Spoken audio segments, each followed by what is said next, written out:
पाकिस्तानी सियासत के मैदान का अगला अहम तरीन राउंड सदारती इंतखाबात।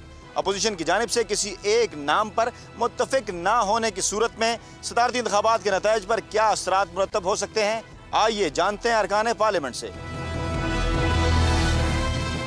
हमें कोई एतराज़ नहीं था, लेकिन हमारे कुलीग मुस्लिम लीग को चौधरी एतजाज़ के नाम पर एतराज़ था। हमारी तो पूरी कोशिश थी कि हमने एक मेकनिज़म बना के दिया था इनको कि कोई भी 2-3 नाम अगर ये दे देते तो आज मैं समझता हूँ कि अपोजिशन मुत्तहिद होती। चाहे मुत्तहिद हो चाहे नहीं हो, 346 मेंबर हमारे साथ है।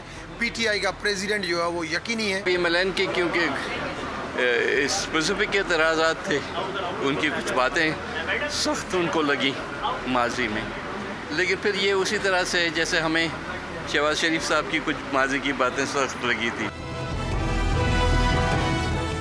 ये एक जमहूरी प्रोसेस है, जो भी चाहे इसमें हिस्सा ले और जो जीत जाए उसको फिर काम का मौका मिलना चाहिए। सदारती इलेक्शन जो है वो 1 वे है।